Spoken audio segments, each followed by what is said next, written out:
welcome back to another Friday Finish Lines. Thank you for joining me here on my YouTube channel, where I take motivational quotes and I use them on different topics in order to inspire you guys in your everyday lives and to push you to be the greatest version of yourselves, not only for yourself, but for the people around you.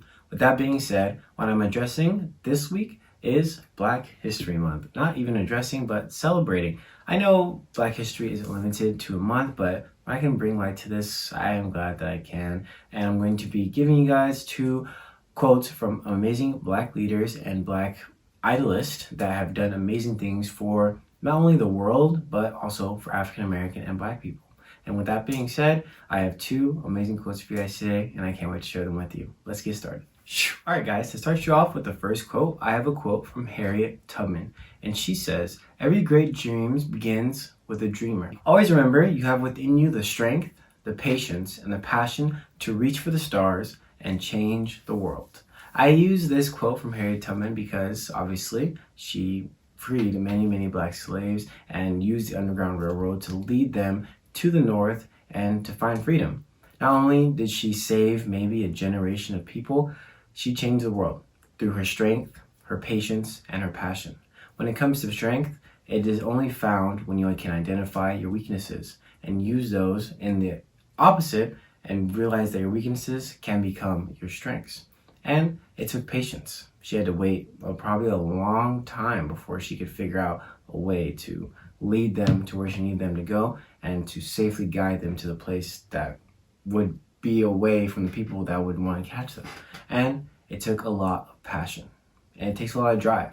That's what you need in your life. If you want to change the world, and I'm not saying change the world like from here to Africa to Australia to South America to North America. I'm saying change the world in your world, in the people around you, and change their ideals, change their thinking, and push them in the right direction. And to change your own personal world when it comes to your motivation, your drive, and just finding your passions or your purposes in life. It all takes strength, passion, and patience. And I'm going to say patience out of all of those is a big one. A lot of the times we get so caught up in things happening right away that we give up or we sell ourselves short because we think that we're never going to make it. It all takes patience. It all takes time. Everything takes time. And if it doesn't work out in the end, you will have gained something from that experience or from that journey that you have found yourself on. You just have to look back at those moments.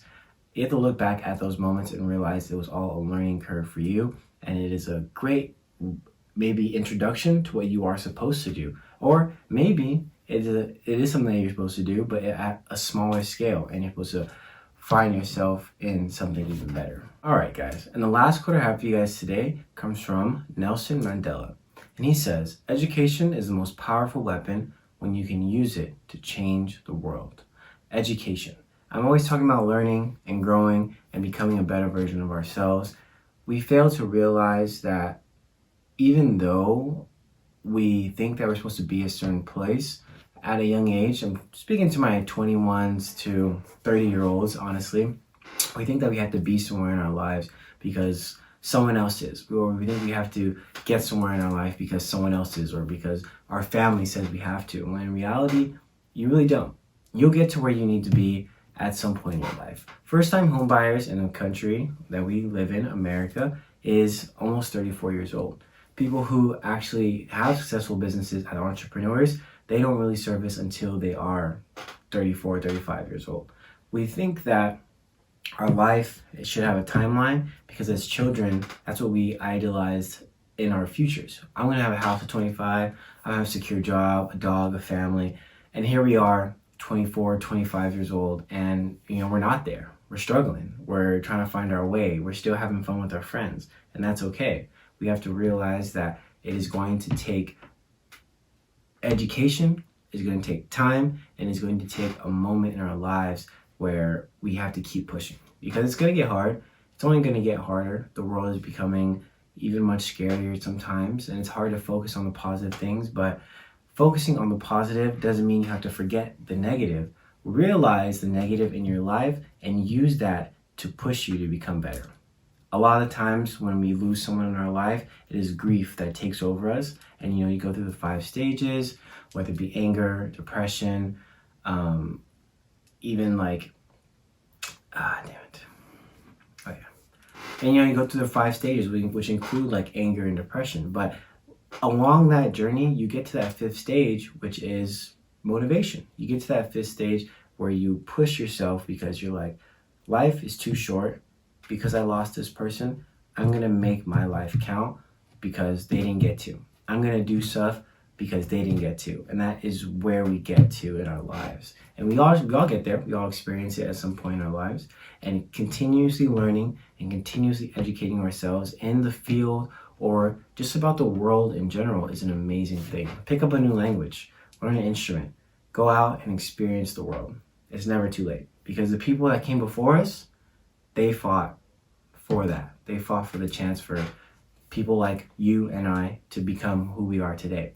And a lot of us may not think, oh, I'm not black. This has nothing to do with me. Well, if you think about it, a lot of the things that were inspired, Gandhi, not freed, but he started revolution in the country of India.